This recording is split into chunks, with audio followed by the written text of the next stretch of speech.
Because you see, according to the newest data, 50% of people in the Western world suffer from some sort of mental health problem. They suffer from isolation, they suffer from depression, they suffer from sadness of feeling not enough, feeling alone. And the session that you're about to experience might be transformational, because it will teach you how to truly connect within yourself and also with your tribe. It will make you aware how this connectedness is crucial for our mental health and physical health as well. And it will be delivered by a very unique person. The lady that is about to come on the stage, she is described as the youngest Commonwealth Commissioner for Mental Health in history. She's super young, but she's so experienced in working with people all over the world. She has worked with more than 200,000 people all over the world and 300 tribes to connect people, to advise, to make the connection happen. She's also the TEDx speaker, so actually she has spoken everywhere. And she has just been recently announced as one of the 100 top influential people in Australia. Quite good as for 25-year-old. So please welcome on the stage this amazing person who will just influence you with her inner magic for the next hour and prepare for a truly transformational experience. Please welcome Nicole Gibson.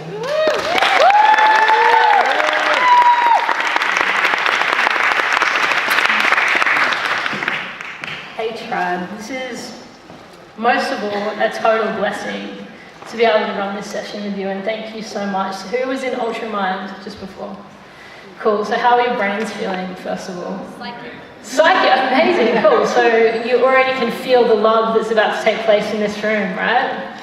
I have the best job and the easiest job in the world, because my job is to remind you guys of what it is you already know about yourselves, and that's that you're really, really lovable and really, really perfect and really amazing exactly as you are. And it was a real journey for me to come to a place where I really understood that about myself, so I could begin seeing that in you guys, because I can already say, even though I might not have even met you yet, I love you. Yeah, brother. And I know that because we're a family, and not just because we're a part of Mindvalley, not just because some of you are Aussies, not just because all of you want the world to be a better place, but because we're a human family. And my background was in mental health, is still in mental health. First as a survivor of a pretty critical mental illness called anorexia nervosa.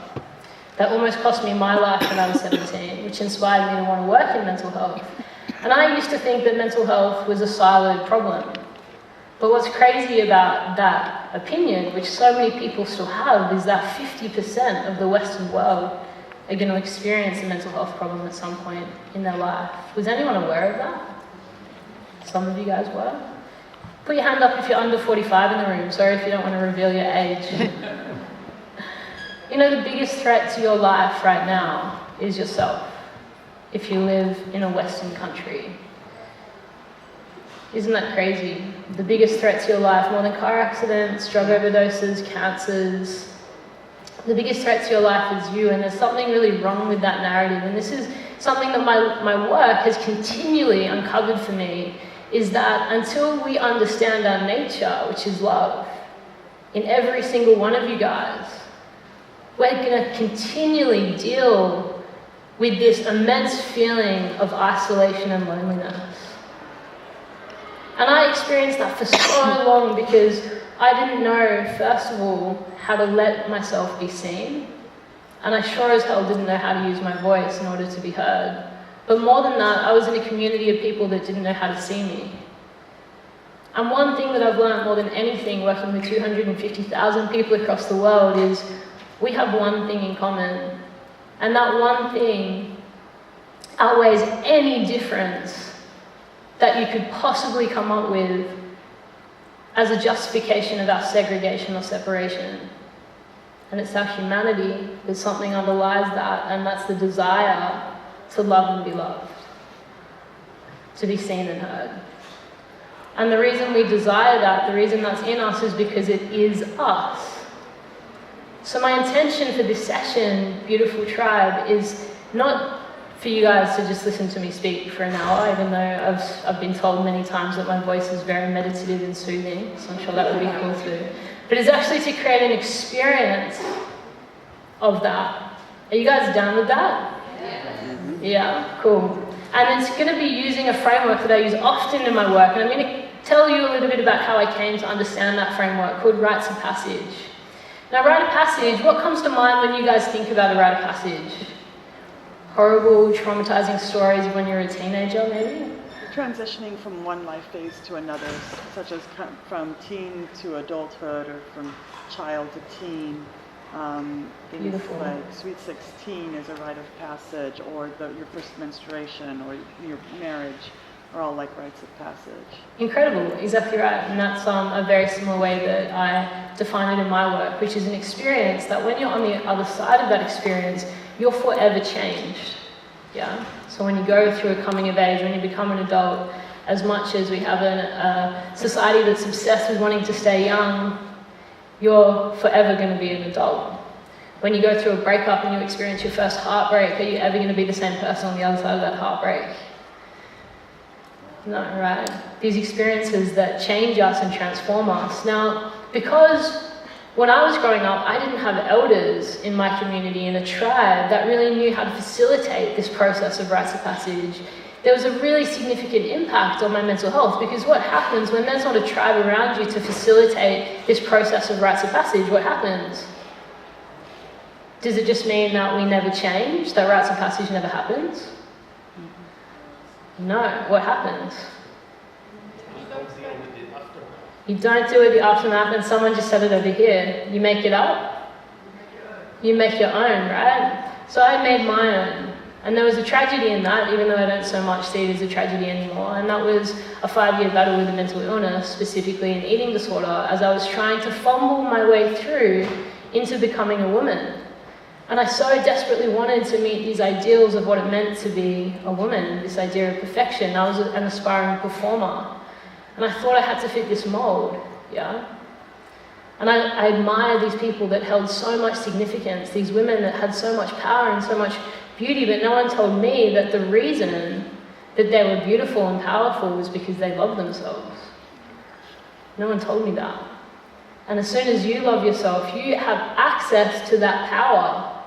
Yeah? That same power. And I want you guys to be as honest as you possibly can in this session, because that's how we find connection in this tribe and really go through this epic experience, I'm hoping, of a initiation, a rite of passage for all of us today, to some degree. It may be varied. Is that vulnerability. How many of you guys, honestly, have felt lonely over the experience of Mindvalley? Had an experience of loneliness? Keep your hands up. And also put your hands up if you've had a feeling or an overwhelming sensation that the person on stage is more significant than you, or more important than you, or it's triggered an insecurity within you.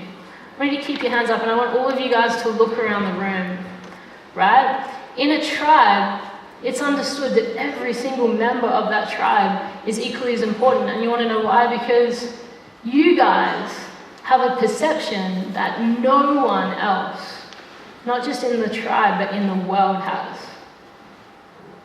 No one has your perception. And what that means is, in order for me to wake up, you guys have to wake up.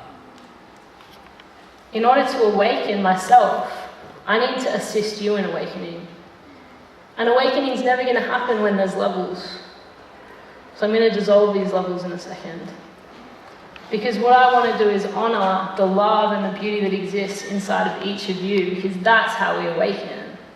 And that's the job of a tribe. And I'm going to tell you one last story before we jump into a process, and that's the first person that ever taught me the power of this.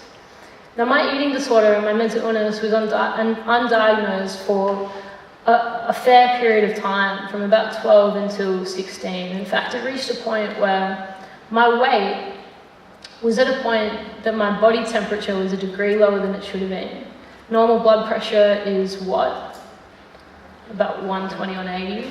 Yeah. My blood pressure was about 80 on 60. My weight was about 20 kilos lighter than you see me today. Wow. And it took until that point, in that severe amount of pain, that severe amount of reaction, which is all I knew how to do because of how much I was hurting. It was like every time someone even went to interact with me, I knew that they were judging me based on what I was experiencing. But I actually see that as a powerful gift because not many people get to experience a mental illness and to see the stigma so vividly on the faces of someone else. And I got to see that every single conversation I had for years. And I could feel the hesitation. And who's guilty of this, right? Someone in your life is struggling, you know that they're in pain, you know that they need a tribe and a community around them, but maybe they call you, they reach out to you when you're just about to head into a meeting, or you're just about to leave home to do something else and you screen the call because you're like, I just can't deal with that right now. Who's done that? Or who's backed away and hesitated because they've actually, the truth is, they've been terrified of the vulnerability of the person in front of them. And you justify it to yourself because you say, I don't know what to say. I'm not an expert in this.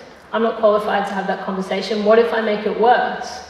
These are the things we say to ourselves. I'm here to share with you that your expertise is that you're a human being. And if you have an impulse, if you have the eyes to see that someone's in pain, you have a responsibility for that person. That doesn't mean to sacrifice yourself, but it means to stand with them as a community and as a tribe. And my principal was the first person that showed that to me. And I was walking out of the theatre rehearsal and he comes up to me. I was going to a performance arts academy instead of a mainstream school. And he taps me on the shoulder and he says, Nicole, I need to talk to you. And immediately I have this dreaded feeling in my stomach. It's like going to the principal's office, right? Had this heart rate that just started to triple, quadruple, times 10.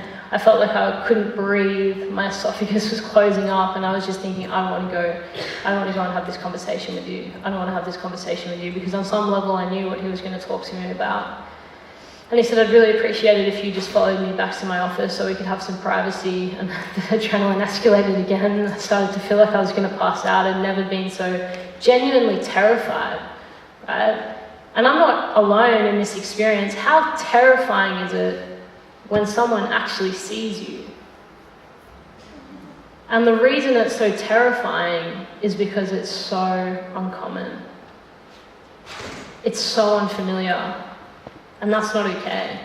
So there I was at 16 and I was walking to the principal's office and I opened the door and he was sitting at his desk and he was taking a few deep breaths in. I could see that he was trying to just compose himself and keep it together, and I was so used to pretending everything was okay because I didn't want to make someone else feel uncomfortable, even though I was the one that needed to be held. I was taking on the fact that my vulnerability was actually affecting them.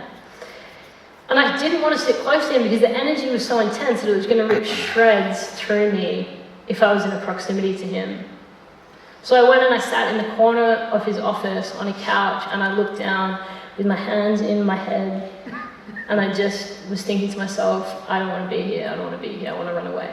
I want to run away, I don't want to do this. And he said to me, Nicole, I'm not here to make you feel afraid. And those words were so powerful. I'm not here to make you feel afraid. I'm here to let you know that you're not alone in going through what you're going through. And for the first time in years of experiencing that pain, I felt a sense of relief. How simple is that? I'm not here to judge you or tell you off or make you feel afraid. I'm actually here to let you know that you're not alone in going through what you're going through. And I started to bawl my eyes out. I just broke down for the first time in a really long time. And he said, Nicole, do you know what my favourite thing to do after school is? And I looked up, like it's wiping snot all over my school uniform, thinking, why are you asking me this? And I said, no, Mr. Jose, I don't know what your favourite thing to do after school is. And he said, it always has been to have a beer after school. And I was really confused at this point. Why are you telling me this? And he said, I'm going to make a deal with you. I'm not going to have a beer.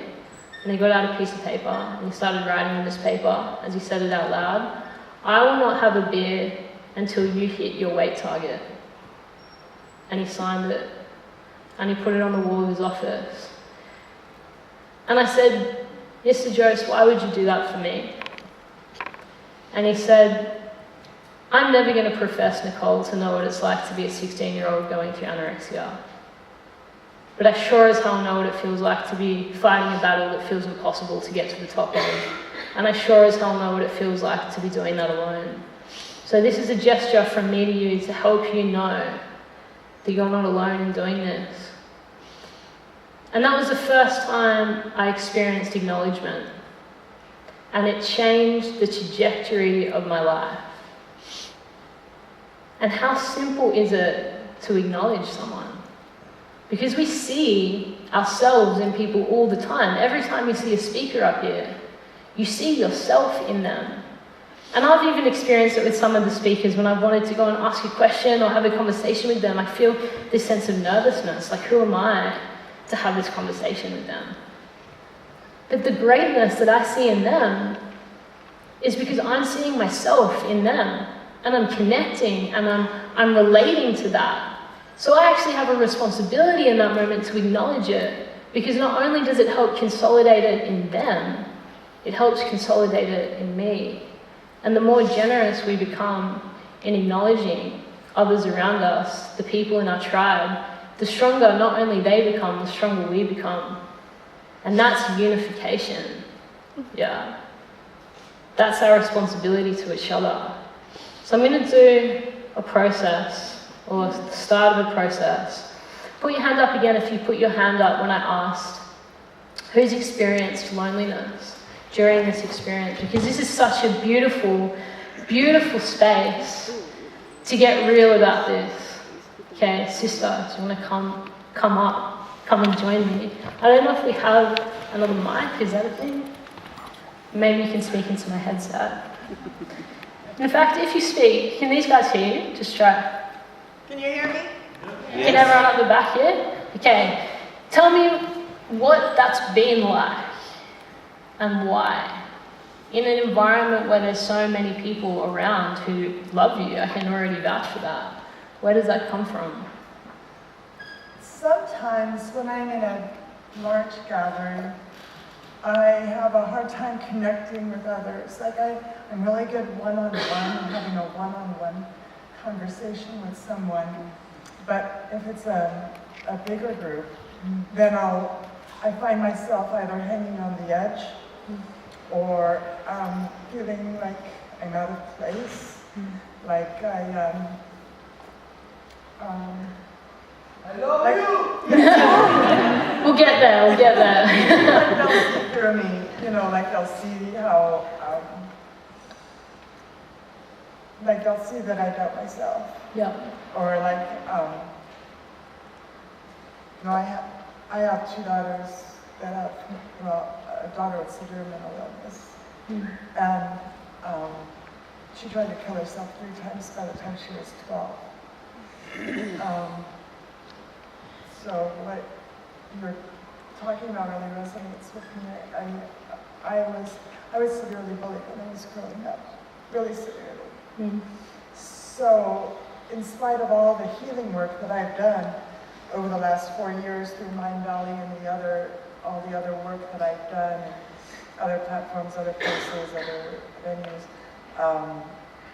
there's this really deep-seated wounding around that and stuff. So like, for example, at the party at the Creative Garden, I found myself like circulating from group to group, talking for a little while, and then I run short on things to say. And then I would have to pull out of that group. Feel vulnerable. Yeah. You're like, I don't want to deal with the silence. Yeah, I don't know, it's like probably a not enough kind of thing where it's like they're gonna, or like I feel somebody and energetically disconnecting from me because I'm running out of things to say and to be entertaining or witty or whatever. Yep. And stuff, so as soon as I start feeling then energetically disconnected, then I have to pull myself out. Okay, so I'm going to ask something in the tribe because I see so many of you guys leaning in, right? Come with you. So instead of just knowing that and feeling that, if you're feeling, sorry, what was your name? Catherine. If you felt an empathy or a relatability in Catherine, I want you to come up closer. Depending on how much you can connect to what she's saying, you can actually come and sit here on the stage with us. I want you to actually come and start to move closer. Because there's something really powerful when we actually all accept that this is a shared experience, especially in a tribe, because is it fair to say that the wars and the pain in the world are actually a reflection of the war and the pain in ourselves? Is that a fair thing to say? Yes or no? Yeah, right? So when there's someone in the tribe feeling this way, what are the chances that they're not the only person in the tribe feeling that way? 100%. It's guaranteed. It's bound to happen. And yet, even in the context of all of this support, right, we still struggle to actually just own and talk about the feelings because we don't know if they're going to be acknowledged. So Catherine, I want to ask, now that you have all of these beautiful people around you, how are you starting to feel?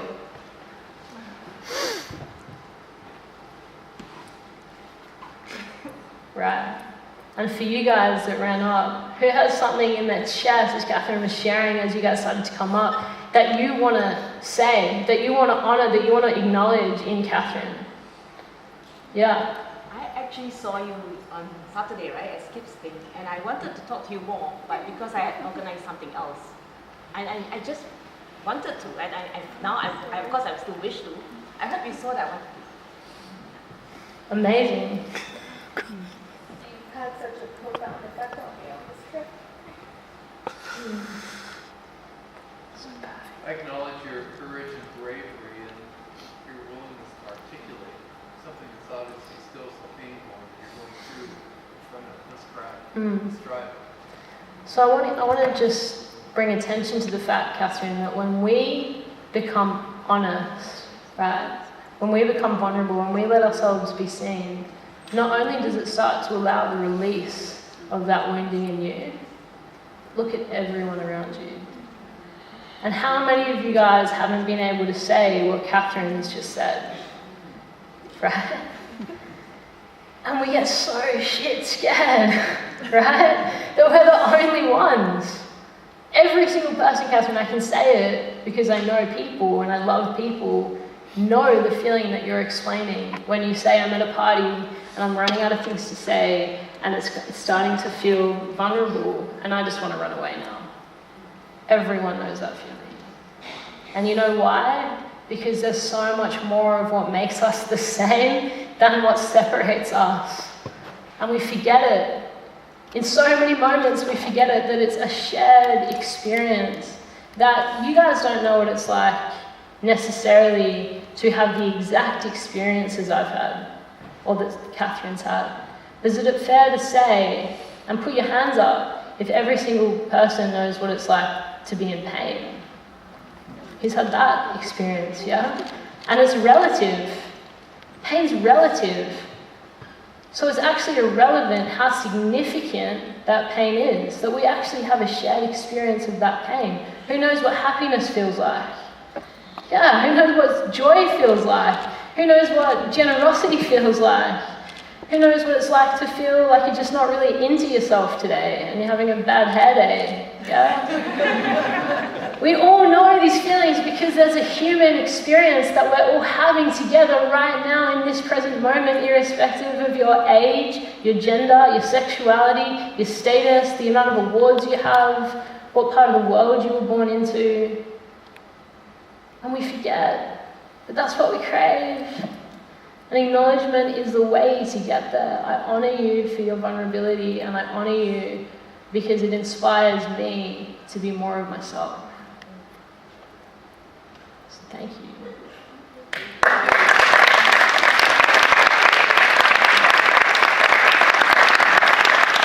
Now there's 3 parts of a rite of passage process. And I'm gonna condense this down because we don't have ages today. The first is a separation from comfort zone. When I chose you to come up on stage, did you start to feel a separation from your comfort zone? You're okay. But did you start to feel like, oh, I'm about to share, even just a little bit? Yeah, right? I did when I got up on stage to share this with you guys.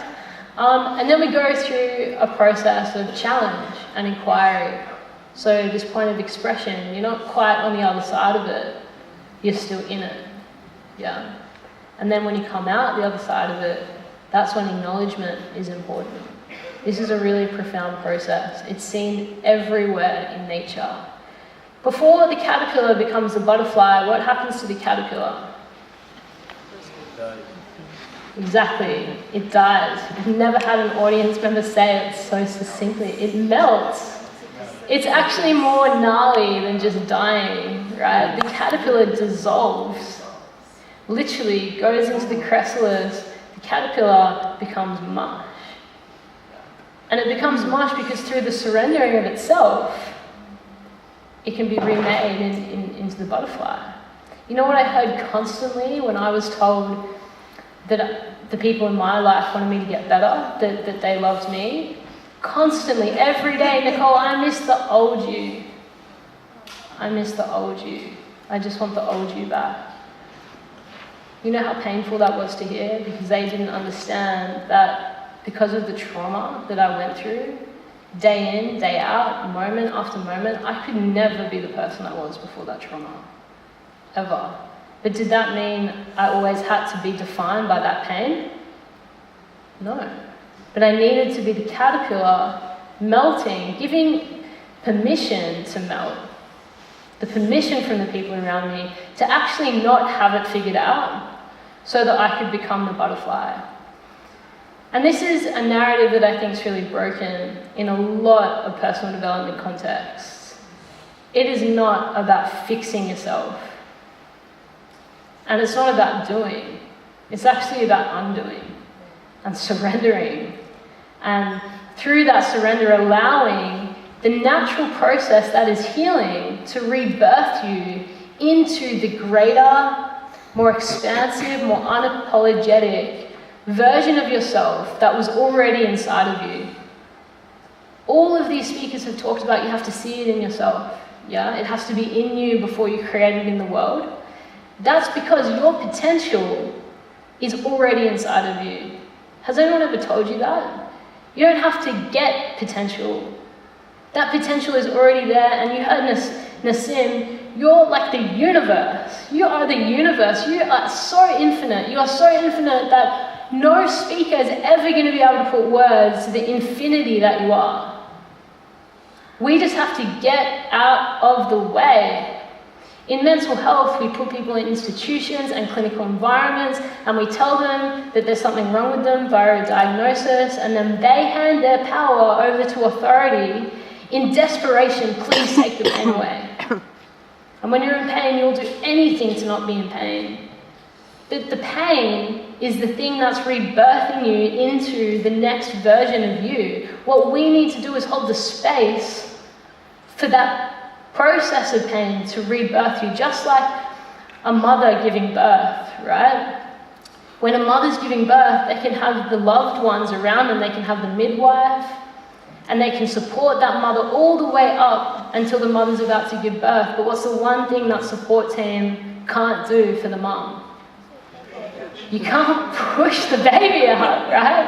And you definitely can't hold the baby in. You've got to go through the process. So the job of the tribe, when someone is rebirthing themselves through pain, is to keep the space safe.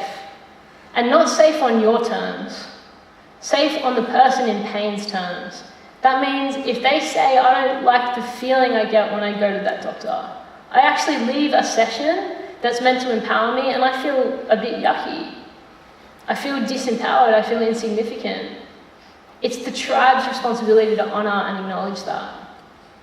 To help you through your process, because you are your own master.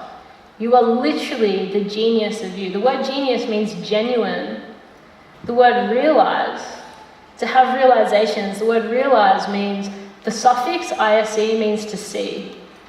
The word realize means to see the real. To see the real. To be your own genius. Yeah? So we're going to do a process. You guys are going to do a process together. You're going to break into groups of, let's just check the time. Cool, we have got time.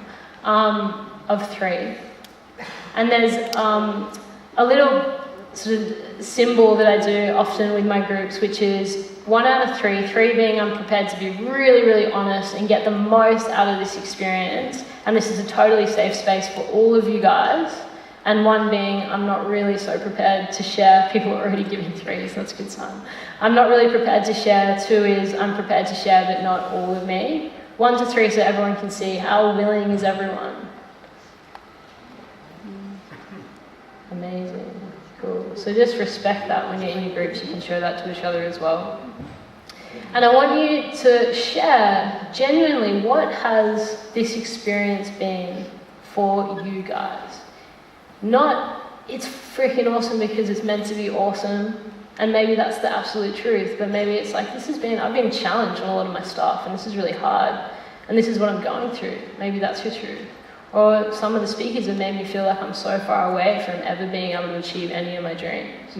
Whatever that truth is, this is the space. This is the tribe gathering, right? This is the tribe session. This is the space to be able to really hold each other in that so that you don't have to go home carrying those insecurities. So groups of 3, and we have maybe 10 minutes to do this process with each other. So just sharing in your groups. And as you form your groups, I want you to give each other a massive hug as you go into your groups. And there's a benefit of giving each other a massive hug, which is every time you hug each other, oxytocin gets released in your body, which is a happy hormone, which is pretty awesome. My group only just came, and that's so brave, right? To come into a space that people have been in for weeks and to share that in a group, but also just have the guts to come knowing that there's a potential that you're going to feel like an outlier. I just want to acknowledge that I can't find where you are. Where are you? Where did you go back to? Oh, hey. Just want to honour how courageous that is. And that speaks so much to who you are, your personality. And courage is, I write about it in my book as your life will unfold in proportion to your courage. Yeah, so I really honour courage. And I think that was awesome. And then my other beautiful group member, I just wanted to acknowledge I heard from all of you sharing how much you care about this tribe. And the fact that you mentioned that you're an empath, and how hard it can sometimes be for an empath to feel all of the things that they feel all of the time. I don't know who else can relate to that. I can definitely relate to that. But not just want to avoid it, actually want to do something about it. That's such a beautiful spirit and such a beautiful heart. So I just wanted to honour both of you guys and be selfish and take that space. And then we'll invite the other 2 members that had their hands up. First you. My name's Donna. I just want to thumbs up. Yeah. Come on, Donna. Yeah. My name's Donna, and I just arrived today. I'm a LEAP member, and I was only able to come for 2 days, but I just arrived today from Zurich. I'm Canadian, but I live in Zurich. And I'm leaving on Wednesday, so it's really thrilling for me to be here. But I wanted to acknowledge you, Catherine, because you coming onto the stage and talking about how you've been feeling here, but what touched me was your story about your daughter, your 12-year-old who has been suicidal and who has been suffering from mental health issues. And I would like to talk with you about this a little bit later privately, because I have 4 daughters.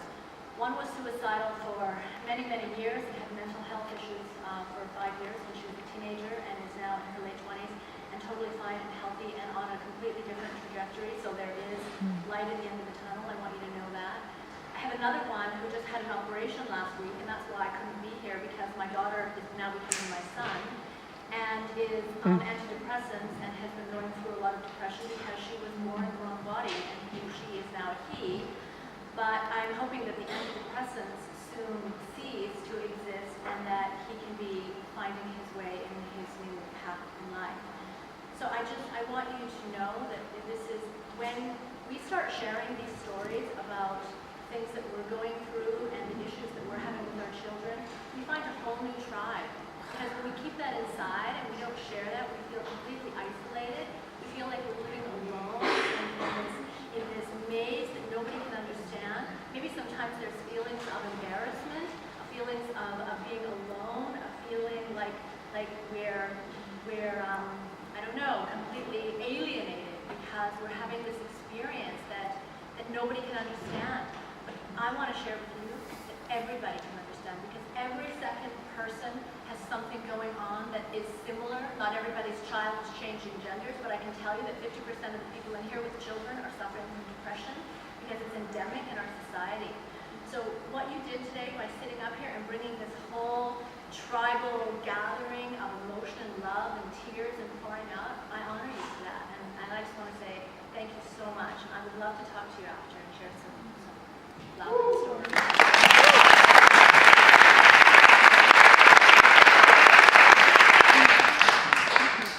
Thank you so much, both of you guys. This work is just so amazing. It doesn't matter how much you do it, it's just the best to see that. You know, I really just want to echo, when you speak your truth, even within the context of a tribe, you invite, like, really your tribe, like your soul family, the people that feel you, and that's what we want. Yeah, the people that are like, I feel your experience, I know that experience, can see you beyond that. So amazing.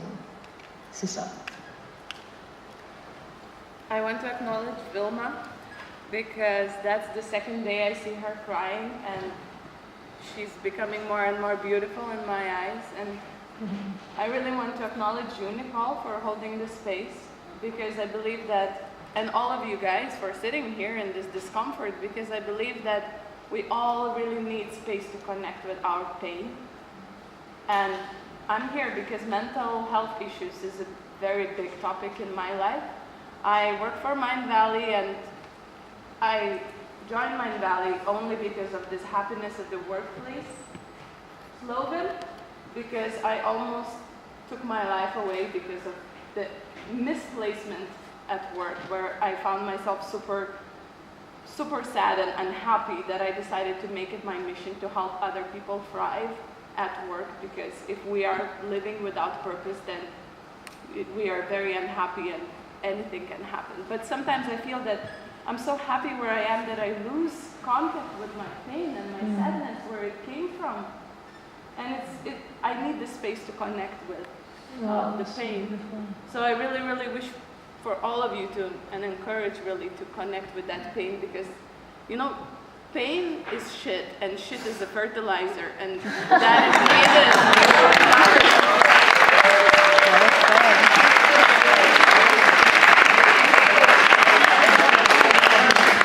Amen to that, sister. Pain is shit, and shit is a fertilizer. It's brilliant. There's so much I could say to that.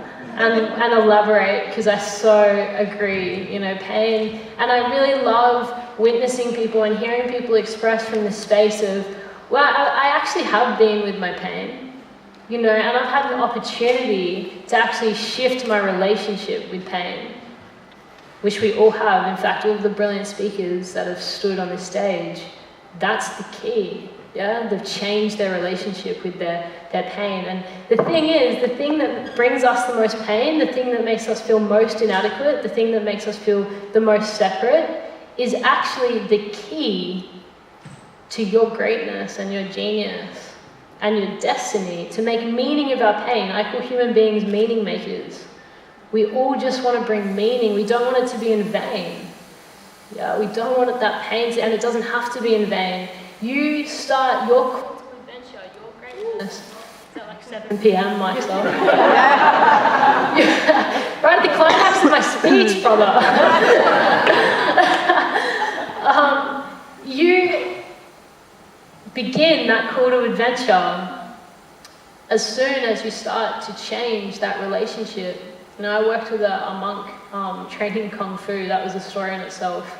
For a few years during my journey at one point, and he was I thought he was mean. He wasn't mean at all. He was very neutral, quite zen person. But he used to hold me in stretches, and I have really tight hip flexors, right? I don't know how many yogis can understand the pain and the resistance that comes up when trying to open your hips. So he used to hold me in stretches where my legs would be literally held apart with sandbags, right? And my arms would be behind my back. And he would just watch me, no empathy, right? And I was at this point where I was going to lose my shit at him, right? And be like, this is just me, this is torture, this is not okay, right? And just before, and he could see that I was about to break, before I said that to him, he said, Nicole, you are not your pain.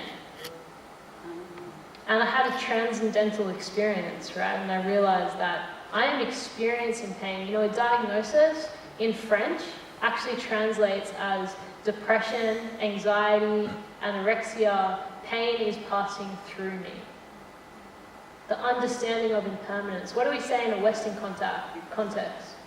I am depressed. I am anorexic. I am in pain. Are you that? No. No, you're not. You're experiencing it, yeah?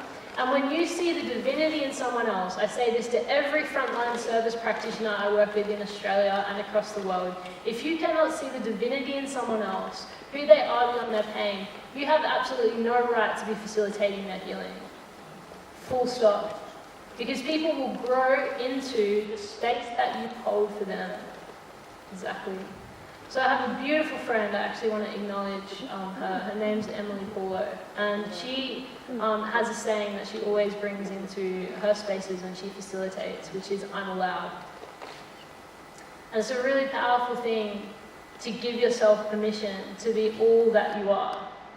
So I want you to say it with me in honor to my sister back home. We're doing some pretty cool work together soon. And I want us to all to say it together on the count of 3. And really give yourself permission, right? I am allowed. Are you guys ready? Okay. 3, 2, 1. I am allowed. You're allowed. Again. 1, 2, 3. I am allowed. Right. Turn to the person next to you, look them in the eye and say, you are allowed. You are allowed. And you can come exactly as you are. You are allowed. And you can come exactly as you are. And you can come exactly as you are. Exactly You can come as exactly you are. as you are. And that's family, You yeah? can come exactly When as you're you are. allowed, to feel shit sometimes, and you're also allowed to be ecstatically happy and overjoyed and inspired, but you're also allowed to have bad days and feel pain. And you're allowed to have family members that are in pain, and that's allowed to affect you. You're allowed. And you're allowed to come to me, and this is an extension to every single one of you, exactly as you are. From the deepest part of my heart. And when you go home and you're experiencing that rite of passage, reintegrating back into your everyday lives, just know that this tribe, even if it's just these people in the room, that you have those people to acknowledge you, to help you reintegrate, to help consolidate all the parts of your identity that are shifting and changing and expanding so that you can go back into your day-to-day life and actually make this mean something for the people in your life. So my challenge for you guys walking out of the door, that really shouldn't be a challenge because, like we've discussed, it's the easiest thing in the world, is to make it your job from now to the end of MVU to go and tell every single person that you've seen beauty in. It's going to be hard because there's probably 800 of them, right? But specifically the people that you really have something to say to, that you really have something to say to. I know it's going to be hard for you Estonians, but maybe if we just get you in a sauna, naked and drunk, just like Vishen said, then maybe that's a good place to do that. Make it your job to actually let those people know, because your words of acknowledgement, the way that you see them, honestly holds the key for both of your evolution. So I love every single one of you.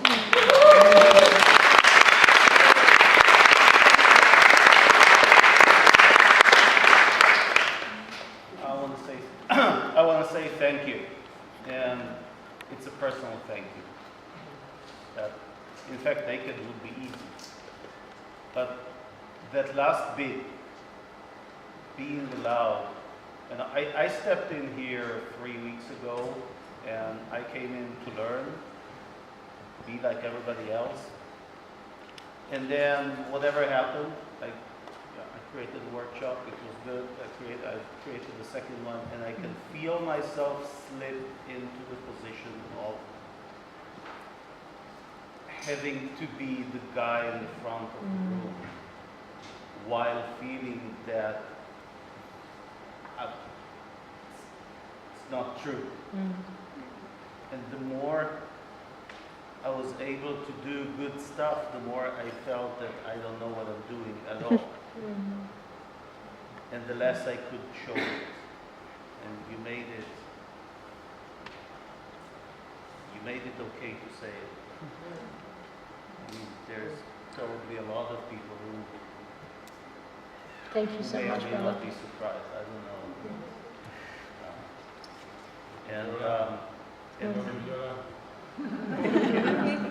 And an even bigger thank you, because you can't, and I feel a little bit of shame saying it, but I'll say it anyway. You can't kind of fix the nasty attitude that I have with young coaches. I'm 55, you know, and there's a part of me saying, hey, you know, which part of my life do you know about? But you literally stated the absolutely underlying truth, which means you have it, and if you have it, then others have it too, and you know, I'm just not very proud of having had that attitude, but I can let it go now. Thank you.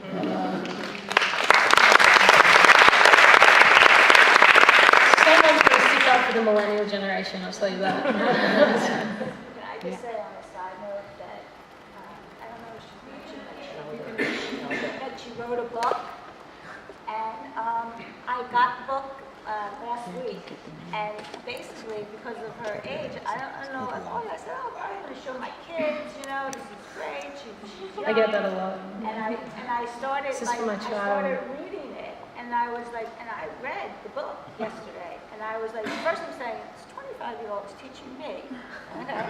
But I was like joking, I said, like, because it says on there with like millennials, and it's not.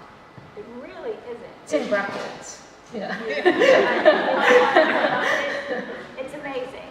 I have to just tell you, it's an amazing book. Thank you so much, Susie. Thank you so much, Lisa. The book title is Love Out Loud.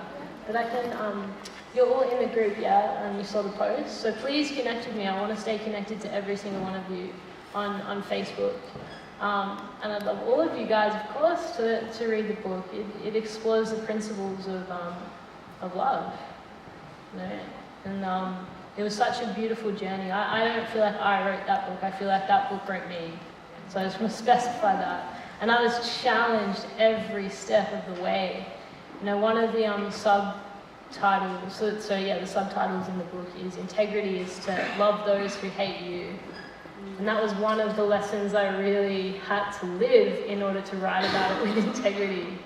And, you know, when you go through a process like that, when you start to understand that you are loved, and love, ironically, is boundaryless, timeless, ageless, all of this, love knows no bounds. It's the connector of everything, of everyone. That's how I see it, at least.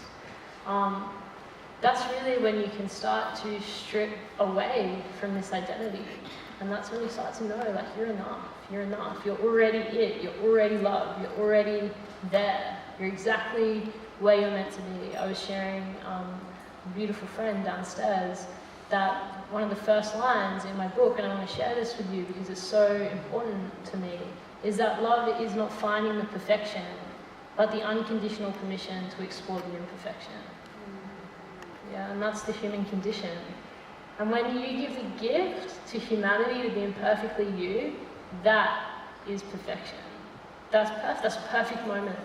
If we can come together in spaces like this, to me, this is what perfection feels like. When we can just be us, ourselves, away from all of the barriers that stop us from seeing ourselves in each other. So thank you so much for honouring that, and thank you so much for honouring that.